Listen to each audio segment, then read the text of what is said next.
GST या 3B return का table 4 बहुत ही इंपॉर्टेंट है। चलिए देखते हैं हम लोग उसमें क्या एक्चुअली लिखते हैं और किस तरह की मिस्टेक हमसे हो सकती है और उसके क्या क्या कॉन्सिक्वेंसेस हो सकते हैं। ओके, सो ये है हमारा टेबल 4 ऑफ 3B। उसके पहले मैंने आपके लिए इसका आर्टिकल भी ऑलरेडी लिख के रखा है, आपको बाद में शो करती हूँ। पहले हम लोग देख लेते हैं कि टेबल 4 में होता क्या है। सबसे पहले फर्स्ट पार्ट में ITC available whether in full और पार्ट। अब इसमें हम लोग इंपोर्ट ऑफ गुड्स का जो आईटीसी होता है वो ऑटो पॉपुलेट होके आता है। इंपोर्ट ऑफ सर्विस का हमें लिखना पड़ता है, ये ऑटो पॉपुलेट कहीं से नहीं होता। Then inward supplies liable to reverse charge, ये भी ऑटो पॉपुलेट होके आ सकता है। इनवर्ड सप्लाईज फ्रॉम आईएसडी, ये भी ऑटो पॉपुलेट होके आता है। और ऑल अदर आईटीसी भी ऑटो पॉपुलेट होके आता है from GSTR two B, right. ये सारी डिटेल्स हमें कहीं ना कहीं से ऑटो पॉपुलेट होके आ जाती है। यस, अब हम लोग करते क्या है नॉर्मली कि समझो जीएसटीआर टू बी से कुछ ऐसा आईटीसी है जो ऑल अदर आईटीसी में शो कर रहा है। से फॉर एग्जांपल यहाँ पे आपका जो आईटीसी एप्लीकेबल है जीएसटीआर टू बी से ऑटो पॉपुलेट होके आया है इस 80,000 और सी जीएसटी में समझो 25,000 है, एस जीएसटी का भी 25,000 है। यहाँ पे आईटीसी जो पॉपुलेट होके आ रहा है टू बी से वो टोटल आईटीसी होता है। उसमें कुछ एलिजिबल आईटीसी भी हो सकते हैं, कुछ इनएलिजिबल भी हो सकते हैं। कुछ ऐसे आईटीसी हो गए जो 17.5 में ब्लॉक्ड है, मतलब उसका आईटीसी आप नहीं ले सकते, मतलब उसको रिवर्स करना होता है, राइट। आपको रूल्स पता है, आपको पता है कि ये जो आईटीसी 80,000 में मेरा इंक्लूडेड है, समझो 5,000 का, वो रिवर्स करना है, ब्लॉक क्रेडिट में इंक्लूडेड है। तो आप नॉर्मली या हम किस टाइप की गलती कर सकते हैं, ये 80,000 को एडिट करके हम वहां पे 75,000 लिख देते हैं और ये हो जाती है हमारी सबसे बड़ी गलती।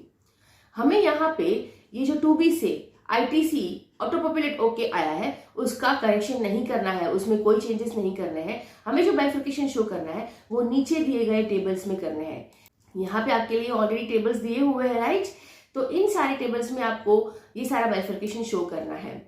अगर आपका कोई आईटीसी ऐसा है जो आपको रिवर्स करना है, जो फ्यूचर में आप रिक्लेम नहीं कर सकते हैं बाद में, राइट। जैसे कि ये आईटीसी है आपका एज पर रूल 38, 42, 43 और फिर 17(5) सेक्शन का आईटीसी। तो ये आईटीसी आप बाद में क्लेम, मतलब ब्लॉक्ड है या फिर कैपिटल असेट वाला कुछ आईटीसी जो आप रिवर्स कर रहे हो वो आप बाद में तो रिक्लेम नहीं करोगे, तो वो वाला आईटीसी आप यहाँ पे डाल दो। और बाकी ऐसा कोई आईटीसी जो आप फ्यूचर में रिक्लेम करने वाले हैं तो वो आप यहाँ पे लिख दीजिए अदर्स में, राइट। अब रिक्लेम करने वाला आईटीसी कौन सा है, 180 डेज पेमेंट वाला रूल अगर आपको याद है तो 180 डेज में अगर आपने सप्लायर को पेमेंट नहीं किया है तो आपको वो आईटीसी रिवर्स करना होगा और बाद में जब भी आप उसको पेमेंट करेंगे आप रिक्लेम कर सकते हैं। तो ऐसा आईटीसी आप यहाँ पे लिख सकते हैं, राइट। ऐसे आईटीसी होगी जो आप बाद में रिक्लेम करने वाले हैं, उन सबका टोटल यहाँ पे आएगा। तो आपको बाइफर्केट करना है।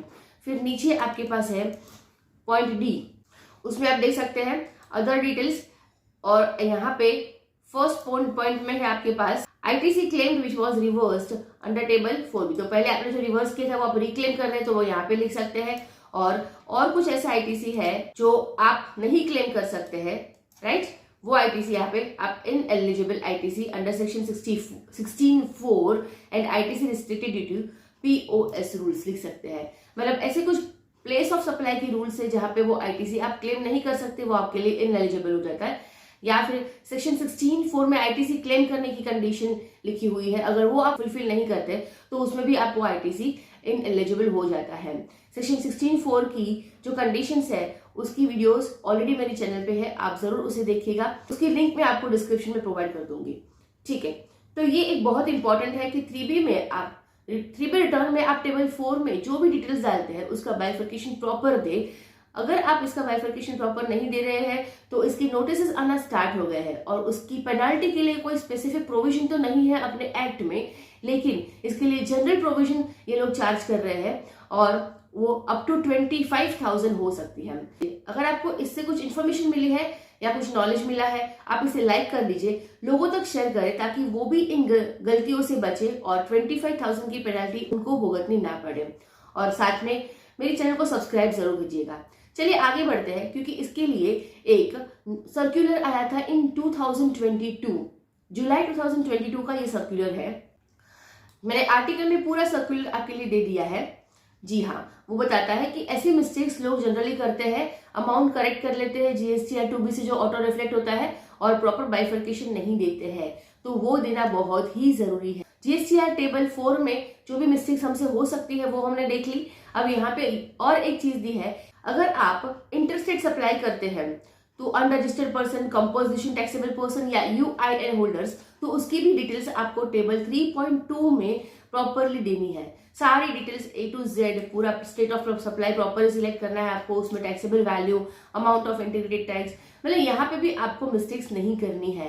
मिसमैच होंगे तो आपको नोटिस आएंगे और नोटिस में 25,000 तक की पेनल्टी हो सकती है। तो बहुत ही जरूरी है कि आप ये जरूर ध्यान रखें। ये आर्टिकल प्रॉपर अंडरस्टैंडिंग के लिए जरूर से जरूर पढ़े। आपको इसकी लिंक मैं डिस्क्रिप्शन में दे दूंगी और यहाँ पे अपने आर्टिकल में मैंने इस सर्कुलर की लिंक भी दे रखी है, आप यहाँ से इसको डाउनलोड भी कर सकते हैं। ये सर्कुलर एक एग्जाम्पल भी देता है, जिसके एग्जाम्पल के थ्रू हम समझ सकते हैं कि हमें कौन सा आईटीसी कहाँ पे लिखना है और कैसे ये अपना बाइफर्केशन शो करना है। So this is the example. A registered person of Messrs. ABC is manufacturer of goods. He supplies both taxable as well as exempted goods in a specific month, say April 2022. He has received input and input services as detailed in table 1 below. The details of the auto population of ITC on all inward supplies in various rows of table 4A of form GSTR 3B are shown in column 7 of the table 1 below. तो यहाँ पे एक table दिया हुआ है जिसमें 2B से जो भी आईटीसी ऑटो रिफ्लेक्ट होके आया है उसकी वैल्यू दी गई है, राइट। आप देख सकते हैं यहाँ पे inputs ITC of import of services में कहीं से नहीं लिखा है कि कहाँ से आया है ये ऑटो पॉपुलेट होके। क्यों? क्योंकि ये हमें अपने आप लिखना होता है, राइट। यस, ये कहीं से आता नहीं है। चलिए, ये सारी आईटीसी आप यहाँ पे चेक कर सकते हैं। मेरे लिए इंपॉर्टेंट फिलहाल आपको एक्सप्लेन करने के लिए ये है कि आपका ITC on other inward supplies इतना यहाँ पे दिया हुआ है, 2 लाख, 1 लाख 50 और 1 लाख 50, करेक्ट। आईटीसी टेबल 4 में कैसे शो करेंगे? यस, आप देख सकते हैं कि यहाँ पे सारा आईटीसी प्रॉपरली शो कर दिया है टेबल 4 में। यहाँ पे इस तरह से टेबल 4 होता है अपना, और जो भी डिटेल्स हमें प्रोवाइड की है वो हमने यहाँ पे शो कर दी है। इम्पोर्ट ऑफ गुड्स, सर्विस, ये रिवर्स चार्ज वाला आईटीसी, आईएसडी का, ऑल अदर आईटीसी, राइट। सो ये आईटीसी हम लोगों ने टेबल 4 के पार्ट ए में शो कर दी है। अब पार्ट बी में हमारा बाइफर्केशन होता है, जो आईटीसी हम रिवर्स करने वाले हैं, राइट। चलिए देखते हैं नोट्स क्या दिए हुए हैं। नोट नंबर 1 इसमें है, of the other inward supplies mention in row 5, मतलब ये ऑल अदर आईटीसी जो दिया हुआ है यहाँ पे, उसमें has received goods on which ITC is barred under section 17(5) of the CGST Act having integrated tax of 50,000। मतलब ये जो 2 लाख रुपीज है, ये जो 2 लाख है उसमें कुछ ऐसा 50,000 का IGST है जो 17(5) में ब्लॉक्ड है, तो उसका हमें बाइफर्केशन प्रॉपर दिखाना पड़ेगा। चलिए वो दिखा देते हैं। 17(5) का भी हमें यहाँ पे ही शो करना है। ये जो 1,25,000 आपको दिख रहा है, इसमें ये 50,000 इंक्लूडेड है। बाकी अमाउंट कैसे आया वो भी हम आगे की नोट पढ़ेंगे तो समझ में आता है। Okay, let us read the next point. Note number 2, in terms of rule 42, 43 of the CGST rules, ABC is required to reverse ITC of 75,000 integrated tax, 52,000 central tax and 52,000 state tax, right. तो rule 42, 43 में हमें ये ITC reverse करना है, तो इसका reversal भी देख लेते हैं कैसे किया है। हम सबको पता है कि वो रिवर्सल कैसे होगा, यहाँ पे दिखाया हुआ है वो reversal. Let's see, reversal of 75,000, 52,000 and 52,000 as per rule 42 and 43, right.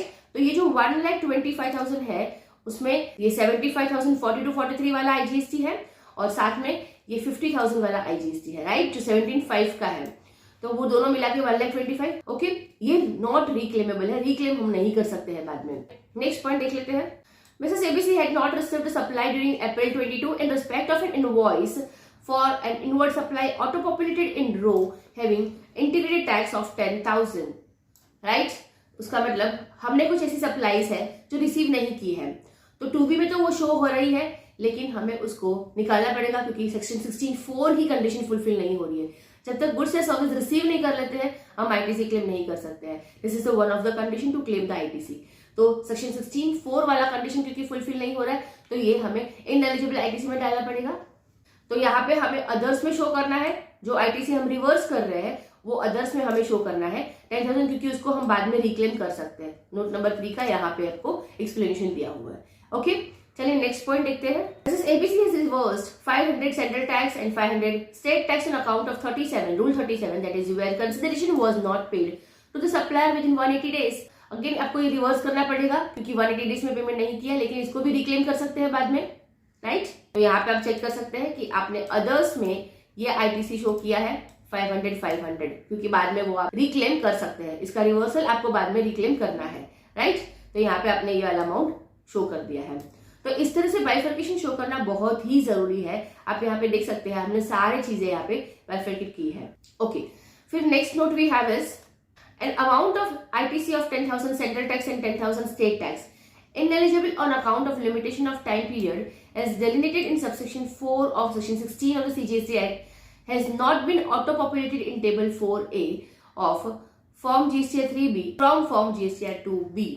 तो ऐसा कोई आईटीसी है जो इनएलिजिबल है on account of section 16(4). Section 16(4) की कंडीशन फुलफिल ना होने की वजह से कुछ प्रीवियस पीरियड में हमने उसको रिवर्स कर दिया होगा, तो वो अभी अपने आप तो 2B में ऑटो रिफ्लेक्ट नहीं होगा, राइट। वो हमें रिक्लेम करना है क्योंकि, तो हम उसको रिक्लेम करेंगे और हम लोग खुद ही उसको शो करेंगे रिक्लेम के लिए। यहाँ पे आप देख सकते हैं कि ये रिक्लेम हुआ है अदर्स 10,000 रुपीज, राइट, जो पहले शो नहीं हुआ था, इसलिए तभी हम लोग ने रिवर्स कर दिया था।